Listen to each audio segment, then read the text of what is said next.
Welcome back to the Good Talk, our post-game recap and Q&A show where we just discussed the game that we just played and answer all your burning questions, both Warhammer and otherwise. We just came off of a fantastic game, which you can see right here, between the Dialeth Tau and the Pauper Prince Genestealer cults. It was an awesome game, right? Yeah, it was fun. It was a lot of fun. It was close. Very close. Yeah. We were, spoilers, obviously, if you haven't seen the game yet, 1 point differential. Potentially you can kill the squad in the back of neophytes. Maybe, or I might have picked up one more point with just like no prisoners somewhere. Yeah, exactly. With the broadsides, but like so 2 points maybe. Super close game. Tops. And it was kind of hard to tell. What was who was in the lead the whole time? I had to the last. I'm trying to hang on to. You had aerospace, which can be very top heavy. Yeah. And in the end, very good game. Yeah. I'm liking Dialeth Tau. I think they take something that Tau don't otherwise have, which is a little bit. Well, they do have it, frankly, because Tau kind of have everything, for better or worse, right now, depending on your opinions. But it makes them a little more durable, and it makes them a little more cagey. Yeah. But it doesn't really help their shooting. No. And I don't know that they need it. No. You're so lethal. Right. As we've seen time and time again, everything you can see dies. That is not the problem. Yeah. But you have the extra armor, which frankly has mattered in several games, including this one. And then also the repositioning, which also definitely mattered here. You were cycling units like crazy between different board edges. And ultimately, I'm pretty sure, that's what wins the game here, actually. Yeah. And you actually are positioned with an army that can kind of screen that out well, and it did screen out well. Yeah. A lot of people won't even have the assets to do that. Yeah. Custodes don't have a lot of assets for that. No. I don't know that any Marines really do. No, not really. Well, certainly not in any volume that lasts. They can maybe screen you for a turn or so, but you're just burning through them. You've got a chunk of SMS here. Everything else is fast. So I'm not I'm not a competitive 40K player, but I'm calling it. I want to see some Dialeth Tau from the Tau competitive players out there. I like it because I think it's going to be cute for Nockmoon. It plays Nockmoon. It plays the Nockmoon really well. Yeah, I'm a big fan of it. I think both of our armies worked really well. They were able to kind of showcase what they do. Do you have an MVP though that stood out above all else? I also want to know what you think an MVP is. I kind of think it might be a stealth team. Like what I want to say is the myriad number of aliens that got together and just left the board and came back in on the board all game long. That's fair. But ultimately, I guess it kind of has to be between the Crisis and the Broadside. I think it's stratagem redeploy stratagems. Sorry, MVP redeploy stratagems. Both of them. It's impossible, and listen, I will say this real quick. I want to know who you think my MVP was. It's tempting to say Broadside just because you have to fear them. But honestly, it's sort of what I like about Tau, and I think it's almost like narratively cool. It's like what makes Tau a thing. It's like, hey, aliens, let's all be buddies. Yeah. And like, let's just all work together, and they're like working together, just like leave and come back. And, like, grab a drink of water, come back in, eat some orange slices. Put me in, coach. Put me in, coach. I'm coming on the other side of the board.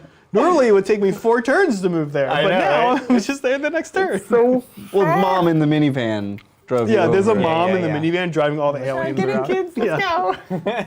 This would make a really wholesome What would you say is my MVP? I am so torn because in this matchup, I play the entire game around the broadsides. And you can see with so much move blocking early game and blah, blah, blah.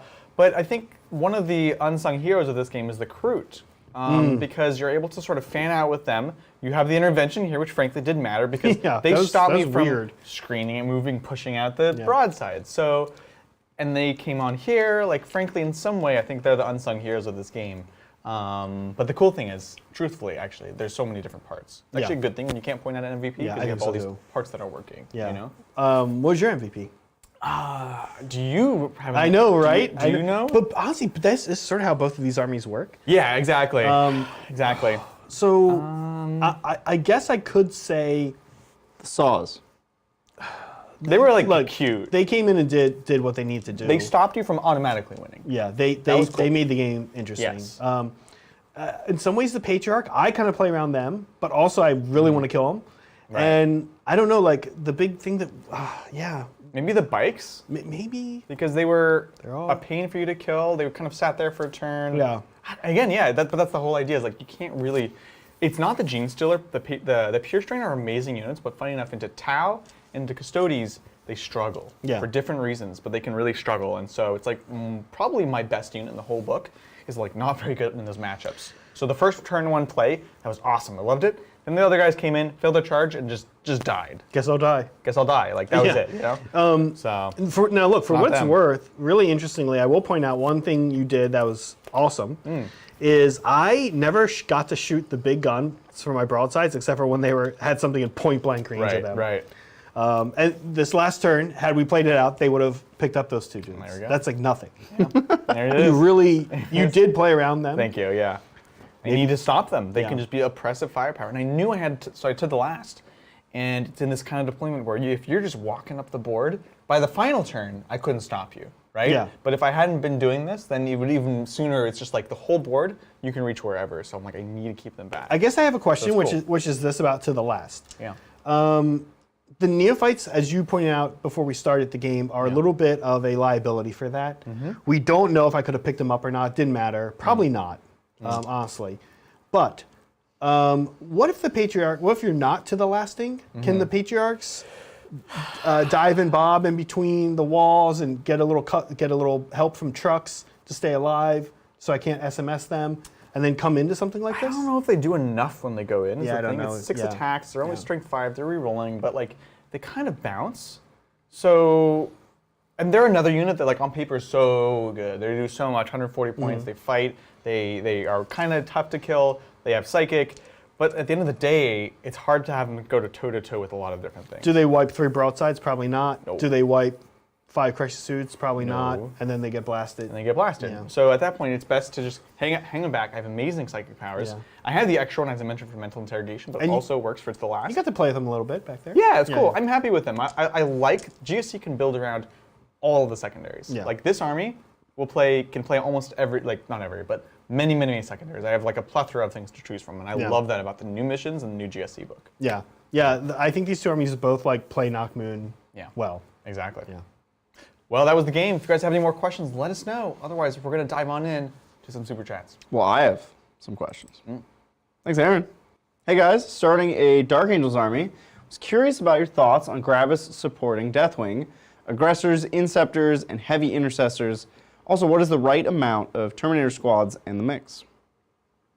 Well, from a purely competitive standpoint, I think lots and lots of Terminators is the way. That's boring, frankly. You know, you can run 30 Terminators. Mixing it up, though, I think I would like to see... I feel like you're either a third of Terminators or 2/3 Terminators. And I'll say that if it's a third, it's like one big brick of Terminators and a couple command squads. Or you're doing 2/3, in which case you still have a big brick, and then you have a couple 5s, which might frankly just be a second brick that you can command squad in those games where you want to. So those are kind of the 2 paradigms I see, and the rest of the list is amazing characters. You have Azrael, you have Ezekiel, and frankly good firepower from like your Ravenwing stuff and your utility from the Greenwing stuff. So Gravis in a weird spot because it kind of is none of these categories.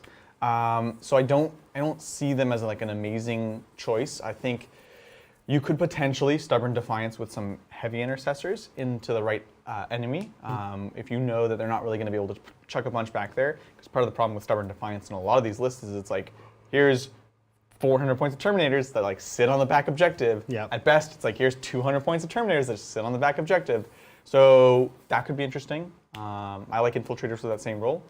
But as far as that, aggressors, not crazy about them in Dark Angels, but you can do cool cheeky stuff. Like if they get charged, you haven't moved, so you're +1 to hit, so you're hitting on full weapon skill with your aggressors. So there is play, but generally that's kind of how I would go about thinking about that army. Yeah. There you go. Thank you, Siege Roots. Potential armor fix. If you are greater than X toughness, then you get to reroll armor saves. Just give me a reason to play the Repulsor Executioner, please. Really? So if let's say like T8 plus, yeah, just automatically rerolls armor saves. Right. Well, so if those of you have been around long enough, Terminators used to innately reroll their saves. Yeah, it was like an extra thing they had, which I don't think is crazy. Like it's a little crazy, but Not totally crazy. It's like the level of crazy that we're getting used to in this game. Yeah, when things automatically hit and wound and ignore invulns and yeah. And auto make their charges and -1 damage and. So it's intriguing. Yeah. It's a cool concept. They have very much so shied away from rerolling saves, and I'm curious why. It seems like only the lethality has gone up, other than permanent transhuman and -1 damage. Yeah. All the other crazy rules are more lethal. So in the past it has existed, but frankly, ITC, this is like before GW was active, like ITC had special rulings for, 2-up rerollable invulns. You had Tzeentch demons that had 2-ups, rerolling 1s. And so ITC even had to step in and said, okay, if it's a 2-up rerollable invuln and it's actually a 2-up, the second time the reroll is actually a 4-up, so it's a lesser save, which was a better solution. I think GW is rightfully afraid of these kind of corner cases, because often it's like, okay, you're rerolling 1s on your save, whatever, but then it's like, oh, well, technically, if I give them the 2+ invuln and a reroll, suddenly you have this like corner case, edge case that like just breaks the game. Also, for what it's worth, I'd be like, anytime you can kind of get rid of rerolls without it being too penalizing, like it speeds up the game.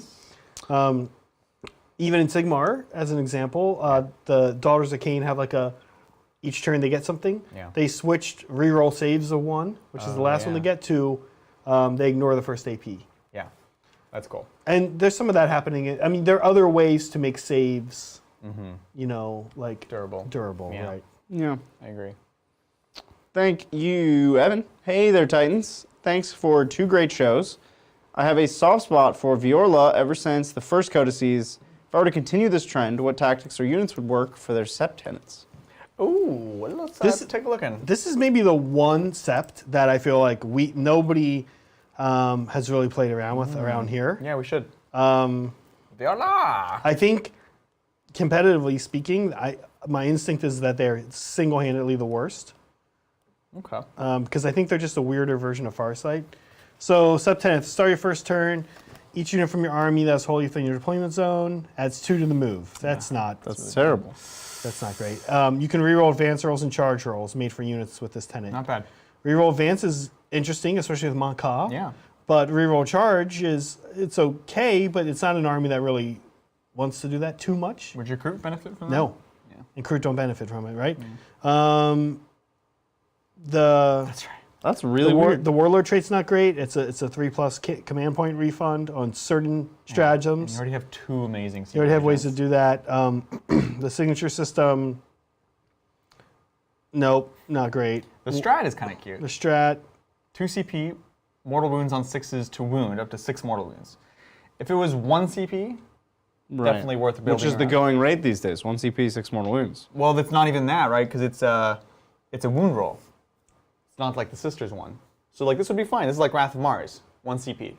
I don't think it should be 2. If it was 1 CP, that's cool. You could tech around that, build around that. Well, look, here's what would you want to do with Viola, regardless of how good it is? The very first thing I'll say right away, the first thing that comes to my mind with the sept tenants are broadsides. Because if you're going to Manka, they start off with a 7-inch move. So you have like in your reroll advances, you have like a 12-inch move on broadsides, turn 1. So your broadsides are hauling butt up the field. Yeah. And broadsides are, the nastiest, they're the meanest thing to like go in the field. Yeah. They're like shooting Blade Guard, right? Well, and you can chuck mortal wounds with them now. Yeah. They're shooting Blade Guard. You're trying to make it a thing, huh? They shoot Blade Guard out of their guns. So honestly, I think there's like some kind of competitive build that's a unit of what I have here, the missile sides, and a unit of the rail sides. I actually bought 3 more to make rail sides. I like the rail sides. Yeah. And I want to try running all 6, but it's a lot. It's a lot of points. It's a lot of points. You're monsters. Not on this. It's a lot of points. So not on this stream. Not in my house. I agree. Honestly. So I feel like broadsides. The 2-inch move is kind of cool. But I almost... It's a very good point with the broadsides, yeah. With broadsides, what else kind of moves slow that you want to move faster? In the first turn? Almost nothing. Tau are kind of fast. It's just, after that, it's just a generalist thing. Just rerolling the advances. Obviously, you're playing Manka. Sorry. I think you want to maybe take some of the some people are getting so excited about some of the weird ways you can make a close combat commander and stuff.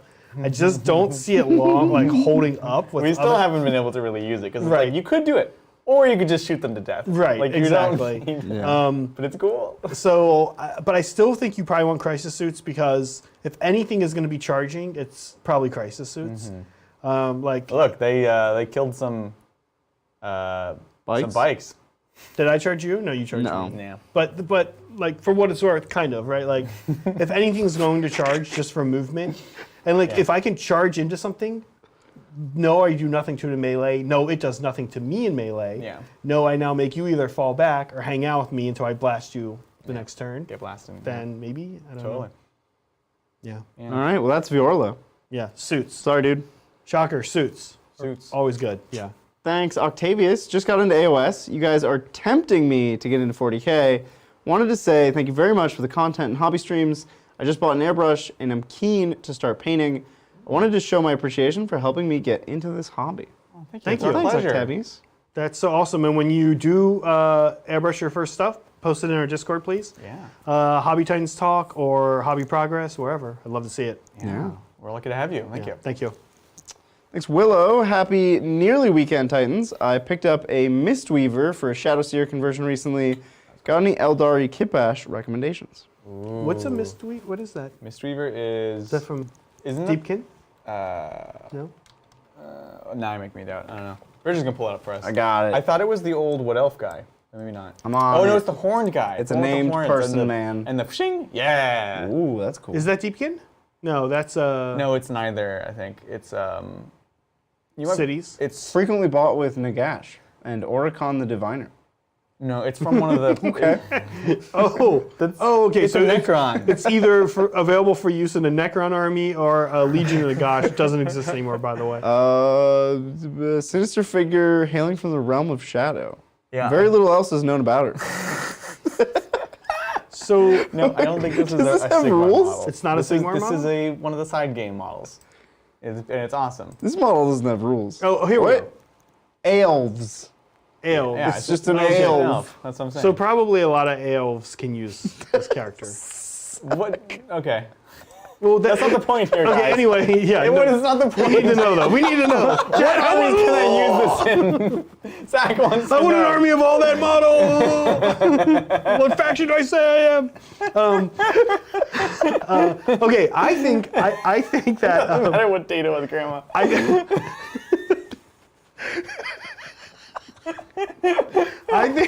think that Deepkin are a super. So I like Craft World. They've been doing a little bit of art like this recently. I kind of hoped that they would actually make some of the models look a little bit less human, a little more alien-y. But there's like some really cool artwork that's come out recently where Craft World Eldar are almost like very pale skin with like black eyes.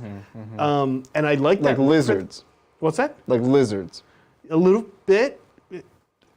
Yeah. Hesitant to take animal comparisons from you, but hippo dog gate. But I will say that I think Deepkin are cool. The models are scary looking. Some of them look great for Eldar conversions. But the one thing I will say, Willow, is no matter where you take your conversions from, make sure you only. I would be careful on how many sources you take. You do this. So whenever you say I'm gonna make like you use the Sisters of Slaughter, but you don't then also like add like 2 other armies into your sisters, because then you get these weird aesthetics. Like that's fair. Yeah, I think you need to be careful. You, like pick one. I'd say Deepkin are So cool. just elves. Any elves, which are Deepkin, Lumineth. I think you could maybe make that work. For Harlequins? A couple. They just For Harlequins? Did Willow say Harlequins or just Shadowseer. No. Oh yeah. Oh, okay. I was thinking Wraithseer. I don't know why I was thinking Wraithseer. And I like Deepkin even more. Yeah. And honestly, frankly, Daughters. Daughters are really good. The Witch Elf. Witch Elf kit is great, especially with just like a head swap, or even if you just take the masks. Frankly, it's an arm swap, right? Because they get cut off like here or here, and you can you have all those extra arms from your Harlequin kits. You get all the different arms and legs. So Heartrenders / Life Taker kit. Is there anything that you do with the wings?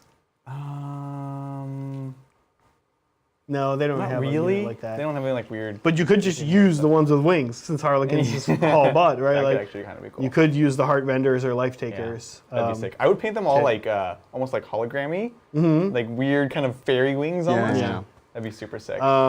There's other cool Daughters kits that I think you could use. Yeah. Even for Venoms, you could kind of do some cute stuff with the Star Weavers. Star Weavers, excuse me, the carts. Like little wagons? Yeah, you could you could do something cool. Is there a name for that aesthetic? So you said like the wings drawn as or painted as holograms, but like Kamigawa tapped into this artistic aesthetic where it's like cyber fantasy that I just does that is that it's like a thing? You know, fairy punk or something. Usually it's something punk, right? This is like diesel punk, steampunk, I think it's fairy punk. Because it's real cool. It's super cool. I want to see more art like that in the world. There's when I was like a kid, kind of like maybe in college, touching in or out of D&D, I can't remember. There's a fan created world that like won a contest called Eberron. Oh yeah, I know what Eberron sort of has stuff a little bit like that. Right. Yeah, they're kind of like a train, techie, not techie, magic, not magic kind of thing. Right. Yeah. Yeah. It's super cool. Yeah. Cool. So many good sources for models. Yeah. All right, thanks. Sleepyheads. Greetings, Titans. If we compare the Fire Prism to the Doomsday Arc, do you think the Arc could have a profile similar to the Fire Prism with issue? With issue? With issue. Similar to the Fire Prism with issue. No, I think it would be fine, frankly. The only thing to consider maybe is, remember during this whole conversation we're like, do this, this, and this.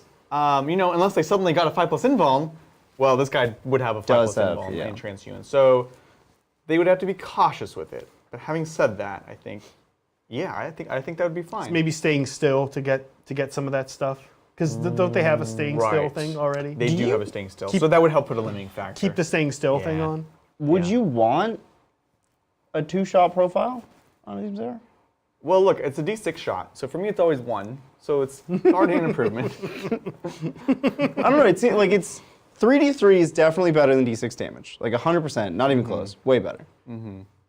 But the 2 shots, I don't know. What if it was? Is that too good? What if they were 2d3 shots for 2d3 damage? That's insane. That's way too good. Too consistent, huh? 2d3 shots for 2d3 damage at strength 1 billion, AP 1 billion. Yeah. That's way too good. Okay. I guess you do have to stand still, which shouldn't ever happen in 40k. Yeah. Well. Okay, so. And then it goes down to D3 shots. Nah, it has to stay. Making it like bonkers lethal if it stays still is not the worst thing. Yeah. So it goes down to 1d3 damage. It still might not be good. And takes a strength hit. Yeah. But they don't like D3 damage, so probably 2 damage because they don't like D3s. So probably 2, and then it's -1 damage most of the time. So now we're back to a bad Doomsday. We've redesigned a bad Doomsday. Maybe just the damage is 2d3. Make it more consistent. Like the problem is you have the D6 and the D6, and if you move, it's a D6 and a D3 or something. Yeah. Yeah. I feel for Necron players, man. Yeah. They should be this scary. They should be this scary. Yeah. Yeah. Yeah. Thanks, Kitsune Legion. Hey, Titans. Just finished my first 2 games of Tau this week. Space Marine and GSC. Both were insane sweeps. Second one, I killed half his army turn 1 at 1,000 points with Crisis in Manta. I get the feeling they don't like playing versus Tau. What's your advice? Which one? Space Marines or both?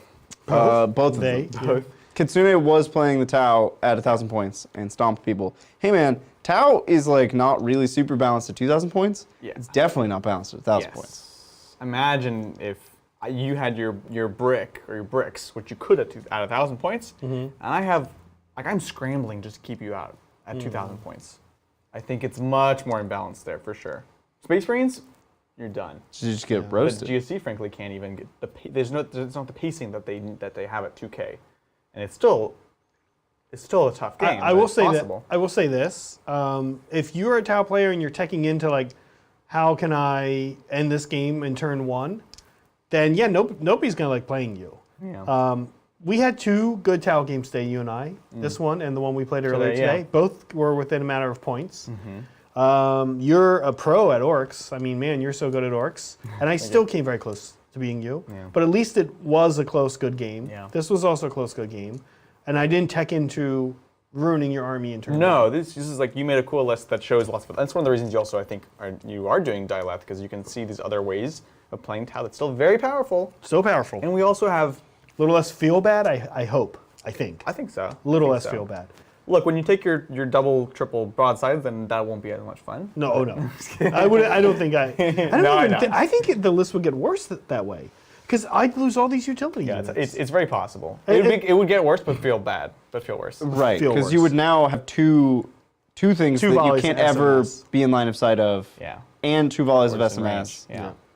That's a tabling right there. We also discussed earlier, you and I, when we played our first game, the importance of terrain. Yes. Always important. It's doubly so when you're playing with and against Tau. So, do right by your opponents both ways. Make sure that there's an appropriate amount. Make sure it matches for the mission you're playing. Yeah. You can see we have, these along the deployment. We have a kind of sight lines that are here, but also blocked here. This way as well. That crate was essential to kind of being able to do certain things.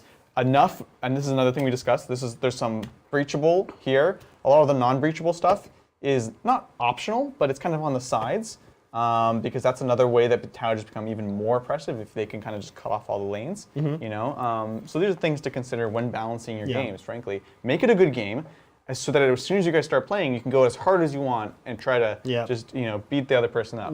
But make sure it's as close as possible before that. Terrain matters, and definitely making sure there are places to hide and hold objectives is big. Yeah.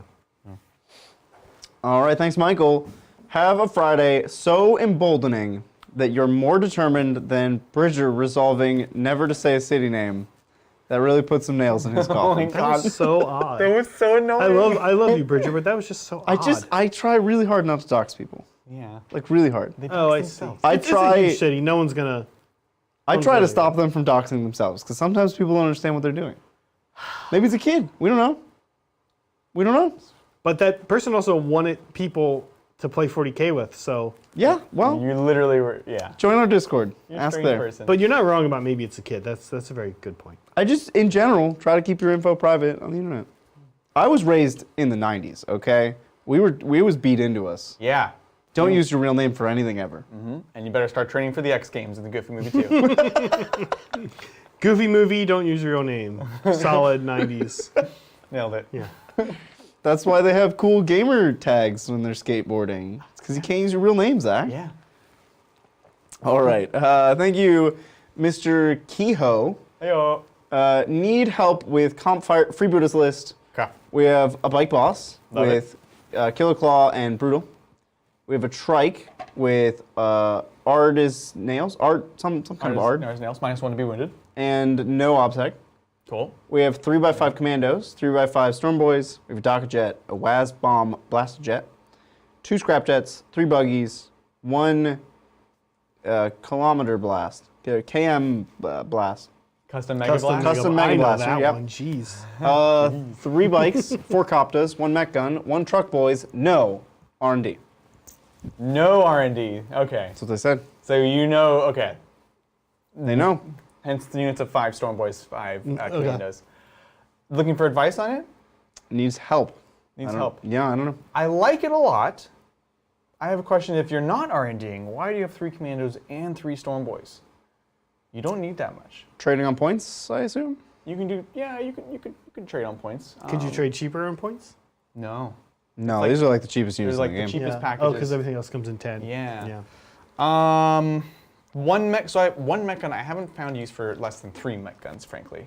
And it's the kind of thing where you want to be able to count on them doing something, and while mech guns are good and more reliable than some other orc units, one for me just didn't cut it. I found a huge bump when I was at least running 3, in some cases running 4 or 5, frankly. And they can actually be individual, like kind of screening units, which is kind of cool. Overall, I do like the list. The 1 Docker Jet and the 1 Wazbomb Blaster Jet. I'm trying to decide if I should recommend taking a second Wazbomb Blaster Jet instead of the Docker Jet. Yeah, obviously it's more expensive, so you have to cut points. But you could cut that 1 mech gun. You got a ways to go still. The Blaster Jets are like... Wow, they're that much more expensive? Yeah. It's crazy. And the mech guns are cheap. Right. So really, if you're taking the WAS bombs, they're going to be around 200, give or take. And the Daka Jet's like 120. I don't know, but they're also good. I like the list in general. Speaking honestly, I just would consider the mech guns consolidating, and that's it. You know, frankly. Well, there you go. Yeah, that's cool. Cool list. Thanks, Ogre Barbarian. Hey, Titans. Cust Ogres so far converted up, and I saw pictures of these. And they look awesome.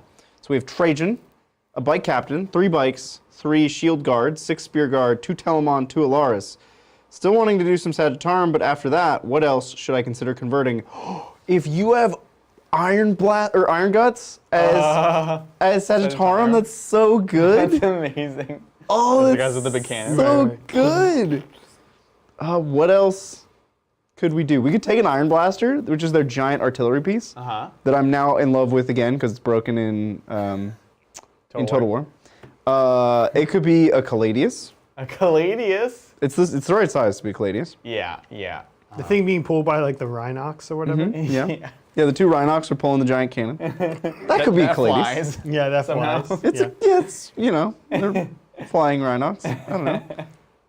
I'd want put some jet engines on it or something. Something. Ogres don't have jet engines? What? Most ogres do, though. Oh, man, I almost might use... First of all, does Ogre Barbarian know that there's something called a Dragon Ogre kit? They might not. Yeah. That's a very old kit. It looks good, though. It does look good, but they might not know it exists. That's Beast of Chaos. Oh, you mean the Shaggoth? Is that what yeah, that's... the Dragon Ogres were about this scale. The Shaggoth is like the big plastic kit. It's like current. Yeah. Yeah. But the Dragon Ogres are it's like... the same idea. Old.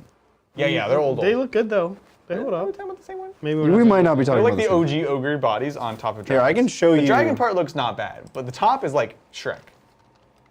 Which, you know, is not bad, too. Looks like Shrek. Yeah, they do. They look like Shrek. All right, here, let me show you. Let's go to images. That. Yeah. Way too small. Well, that image is...